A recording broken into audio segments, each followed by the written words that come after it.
Welcome to the Introverted Influencer Podcast. I'm your host, Erica Van Slyke. My soul's mission on this planet is to help fellow introverts grow their online influence in a state of feminine flow and ease. While battling the woes of depression, anxiety, and even mom guilt, I've somehow managed to build a six-figure blog without the use of social media and without sacrificing my mental health. If I can do it, you can too.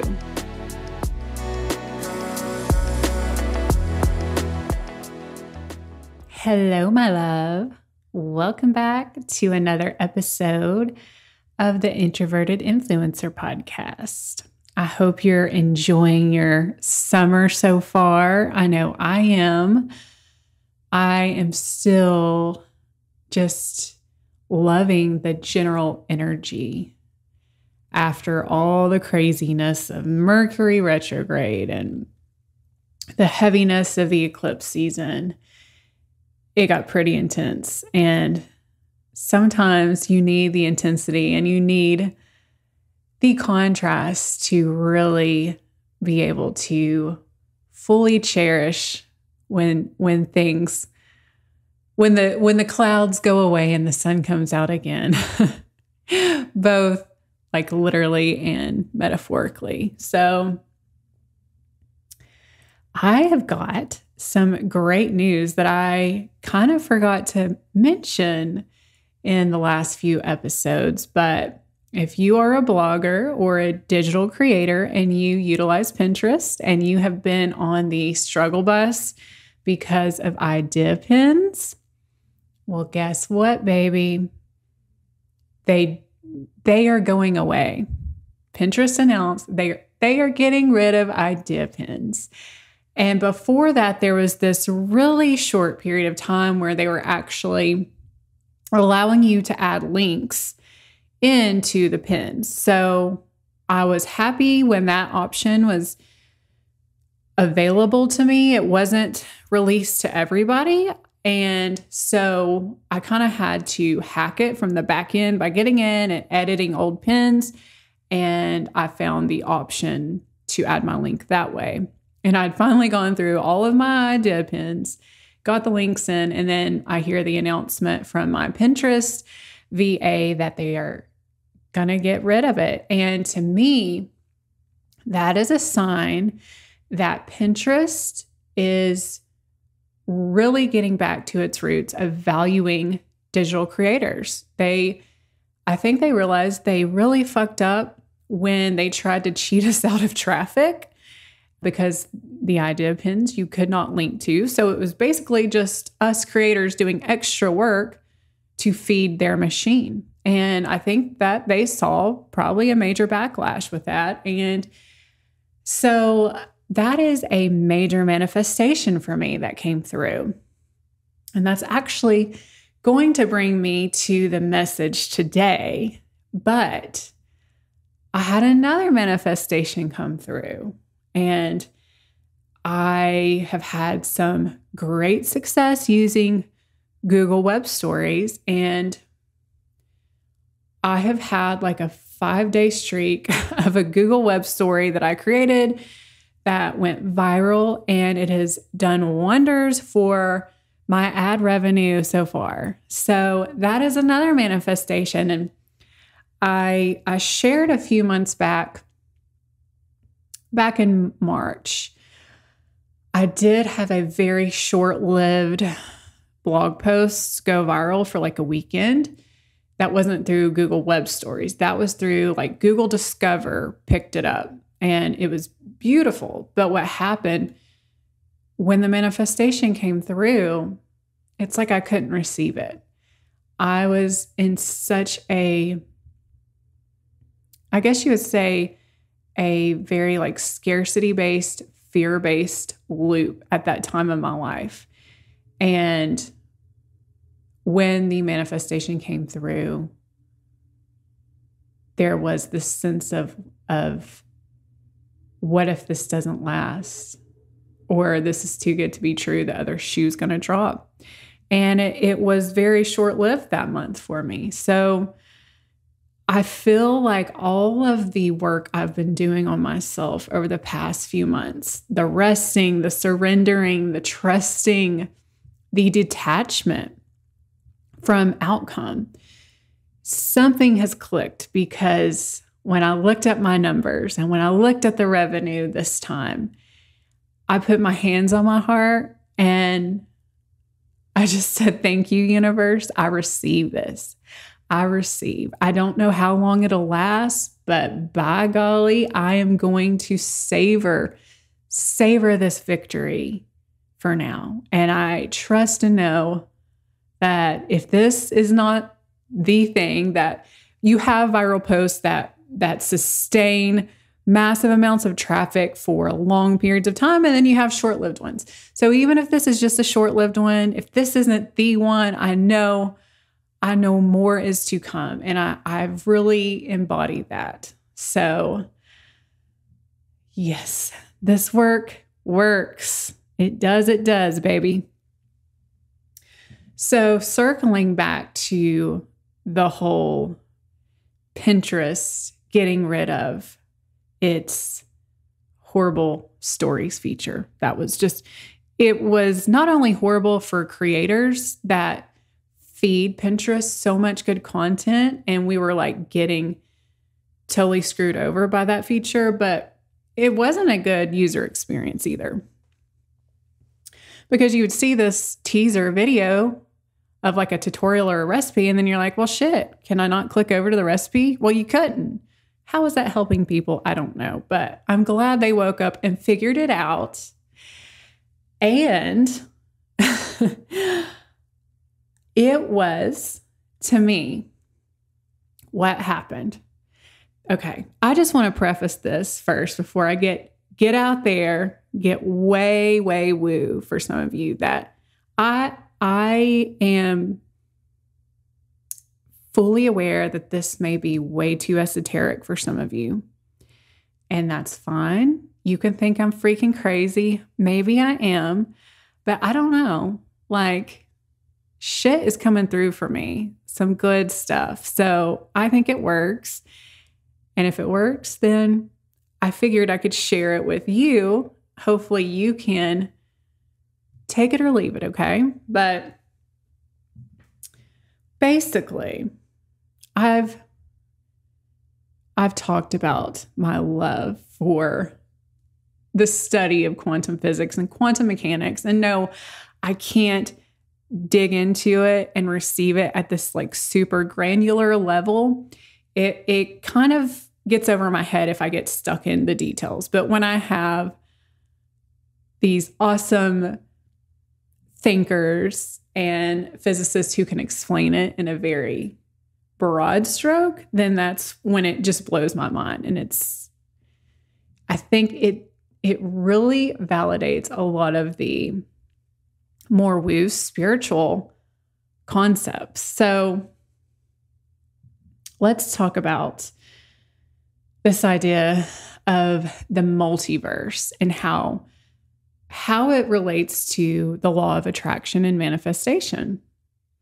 So the multiverse theory is very, very commonly accepted, I think, at this point by like mainstream physicists, scientists. Just this idea that there's pretty much like infinite possibilities, infinite timelines, and infinite realities, universes. I think that's a pretty well accepted idea at this point. So back around the pandemic, when the pandemic was hitting, and I got scared because I have never dealt with, none of us had ever dealt with like the world shutting down over this illness. And there was a spiritual teacher I was following at the time that really harnessed and utilized the potential of timelines and the multiverse. And basically, she urged anyone becoming fearful of what could happen to their family, their health, their lives, to envision the most ideal timeline, the most ideal outcome, to latch on to that, to get into the energy and the embodiment and focus solely on that. And if there was any other conflicting information, fear-based, fear-mongering information out there, to basically give yourself a mental diet from it. And that helped. That did wonders for me, because at the beginning, when I was stuck at home with my children by myself, my husband was an essential worker, and both of my older parents had to work. So it was very concerning for me. I was very worried about my parents because they were essential workers as well. And that's when I had to turn off the TV. And I had to get really quiet and focus on what is the best outcome. Well, the best outcome would be that these stats that a lot of these scientists and doctors are saying, it's a small amount of people that will be affected, that this is going to be the truth, that it's not going to be as bad as people are making it out to be. And we're all going to be okay. And everything else is just fear-mongering and noise. And my heart goes out to you if you lost anyone through the pandemic. Thank God that was not my reality. I know I'm so blessed for that. So I feel like some of that, perhaps I was able to get my vibration from my mental diet into a place of faith, positivity, and focusing on the most positive outcome. And perhaps I got myself on a timeline. I chose a parallel timeline where COVID, I'm so sick of saying that word, was not that serious. It wasn't as bad as it was supposed to be, and everything worked out okay for my family and me. And I thought, there's something to this, imagining the best outcome possible. And even Neville Goddard, I've referred to Neville Goddard a few times. He's got some great books, but he was like a master of law of attraction. He was like an OG. This was back like, I don't know, 1930s or 1940s when he started writing books about energy and the law of attraction. But I think he kind of started this idea of the mental diet.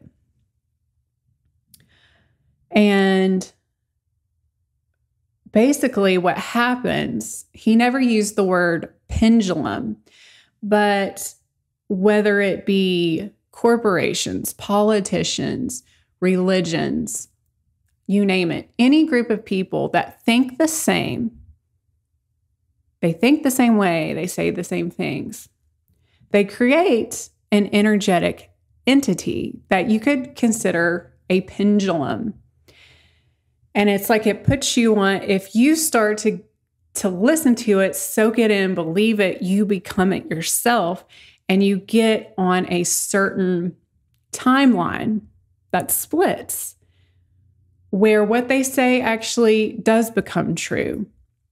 So you have to be really mindful of what you're agreeing to, what you're taking in, what you're believing, what you're saying is fact. Because Hermetic principles say everything is and isn't. So it's all just really, the universe is mental, right? So whatever you agree to, you're breaking off onto that pendulum. So if you're agreeing to a fear-based paradigm, a scarcity-based paradigm, and you're surrounding yourself with groups that basically proclaim that as truth, then that is what will become of your reality. So, knowing all of this already, and when Pinterest introduced the idea pins. And I was like, this is not good. This is not good for bloggers, whatever. Guess what I did? Even though you have heard me bitch over and over about these stupid idea pins, there came a time when I was like, okay, I'm done complaining and I'm done with like the fear and the struggle of this. I'm sick of listening to other bloggers bitch about it. I've got to cut off. I've got to do the mental diet, like what Neville Goddard refers to. And I've got to get out of these negative Facebook groups, this negative chatter, and connect to spirit and connect to my vision. So, and my preferred timeline. And guess what the preferred timeline was? That Pinterest would wake up and get rid of idea pins and that it would go back to like old school Pinterest. And it took months and months to manifest, but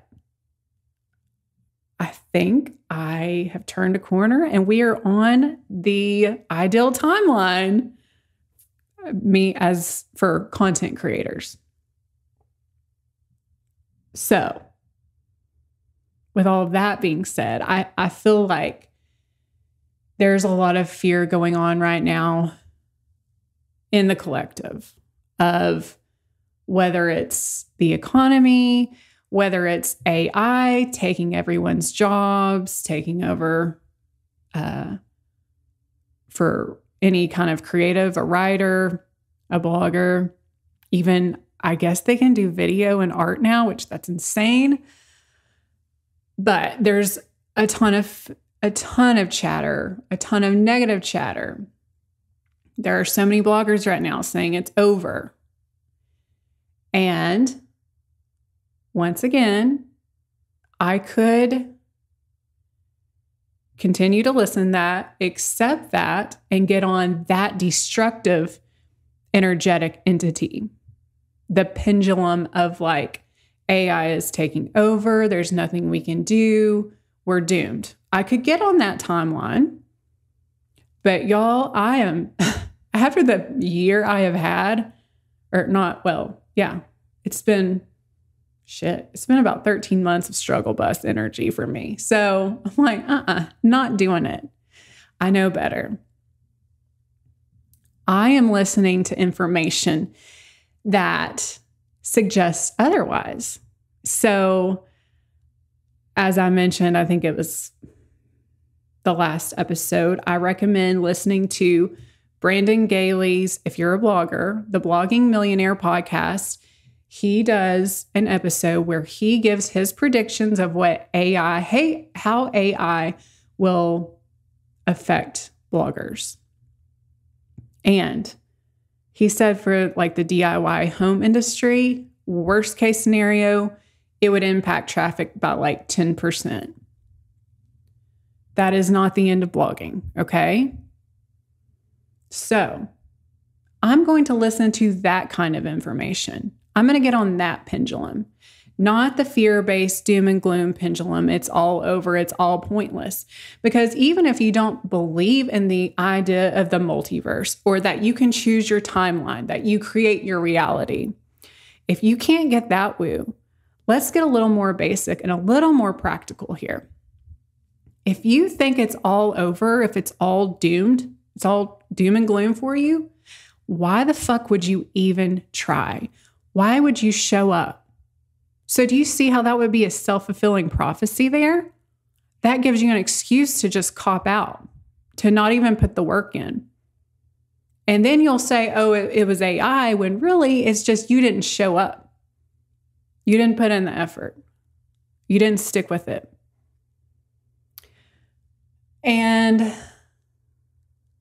I want us, so there's power in numbers here. Napoleon Hill, he wrote Think and Grow Rich. That's what he's famous for. And once again, he's an OG of law of attraction, manifestation. And he is the one who formally kind of introduced the idea of mastermind groups. And now they're in the self-development entrepreneurial world, they're so popular. You have to pay a lot of money to get into this mastermind group, but it's supposed to transform you. But basically, it's just utilizing the idea of pendulums. So if a pendulum is an energetic entity, the more people you can get into your group, your mastermind, get on your pendulum, the more powerful it becomes. So with that being said, let's all put ourselves, if you're a blogger, a digital creator, maybe a writer, and you are worried about AI right now. They might even be able to do music now. I don't know. Just all creatives. Let's get on. Let's choose the most ideal timeline here where, okay, AI might be out of the bag, but let's envision a reality where it only helps and serves humanity. And maybe the lawmakers keep it in check. And we're all okay. We all still get to be creative. And of course, we have souls and heartbeats and unique ideas and personality that AI can never replace. So let's harness that every day when we're tempted to be afraid of what could happen. If we could lose our jobs, if we could lose our income. Let's get on the pendulum of no, we get to be ourselves. We get to get paid doing what we love, creating unique ideas, infused with our own unique personality, because that's irreplaceable. You can't manufacture that. And then I just wanted to, if you're still a skeptic about this whole idea of timelines, I just wanted to add something kind of interesting that I meant to inject earlier on into this conversation, which is, I don't know if you've ever heard of it before, the Mandela effect. So look it up if you've never heard of it. But basically, the Mandela effect, it originated when it's named after the activist Nelson Mandela. So while he has passed from the physical realm, he's no longer with us now. Back in the 80s, there were many people who believed that he had passed away when he was imprisoned. And it turns out, no, he was alive. He didn't die until 2013. Another example of that. Okay, I always thought it was the Berenstain Bears, the children's book. No, it's the Berenstain Bears. I'm trying to think of some other ones. You've just got to look up the examples. It's really interesting. But anyhow, it's when we have these ideas of what was, but turns out that was never the case. But we had it in our mind that it had happened that way. So if you want to get woo and pull this into the multiverse, parallel timeline theory, perhaps these are kind of like glitches in the matrix that proves that we have maybe transurfed pendulums or timelines. I don't know, just something to think about. But whether you believe in more of the esoteric, energetic teachings or not, I think at the very least, stop putting energy behind what you don't want to happen. Stop allowing others' negativity and their input to infiltrate your vision and your hopes for the future, because it's going to end up really keeping you from showing up fully, because you'll be full of doubt and fear, and that doesn't produce anything anything worth having. It creates a stressful, negative experience in your life from day to day. And then when you're in fight or flight, you can't be unique and creative and expressive. And then you say, oh, well, look, see, I was right about that, or they were right about that. No, decide that that is just their opinion, that is not the opinion. And really, really stay dedicated to your vision and your timeline. That's another tip. That's another part of the process, I think, is acknowledging maybe when you've kind of fallen for the bait. Understand that different entities, whether they're political or corporate, economic, they all have their own agendas. And I think that they can leverage the power of energy and pendulums to facilitate their own vision. So maybe when you've gotten stuck in this fear pendulum, recognize it and then remember who the fuck you are, that you're a powerful creator, that the universe is mental. Take your power back and envision your ideal timeline and outcome. And I'm not saying it's going to change overnight. In my past experience trying this technique of envisioning ideal timelines, my ideal outcome through the COVID struggle, that was many months until things returned to what seemed like normal. Or with the Pinterest story pins that really hurt my business, like took a good old chunk out of my income. That was about a 12-month struggle. But thank God I continued to implement these spiritual practices. And I think what you have to really ground into is your trust and your connection with Source, God, the universe. That's what gets you through the in-between phases. So whatever you've got to do to get yourself regulated and in a place of optimistic expectancy. So I thank you so much. If you are still a skeptic and you've stayed with me this long, thank you for being open-minded. And if you feel kind of like a lone wolf among a sea of negativity or doom and gloom, I am here. Okay, so feel free to DM me on @DesigningsVibes on Instagram, or you can email me. My email is in the show notes. But keep the faith. And I know it can be lonely, especially like when you're on the mental diet and you just have to disconnect from media, disconnect from negative threads, disconnect from negative people. It can be lonely, but I'm telling you, it's worth it. You're clearing space for something better to come in.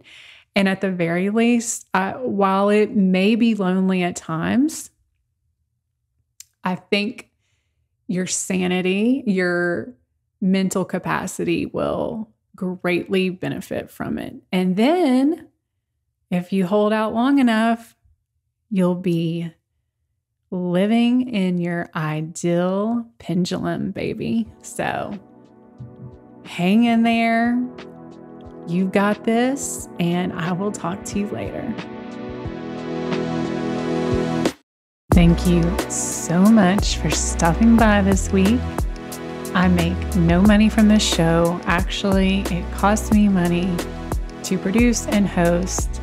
So the best way you can show your support for this passion project of mine is by leaving the show a 5-star written review on Apple.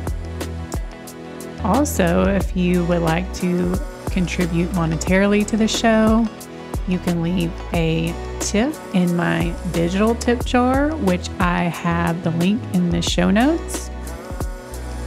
You can always share it with a friend who you think could benefit from the message, or even better, you can take a screenshot of this episode, upload it to your Insta stories, and tag me in it at Designing Vibes. Sending you my love.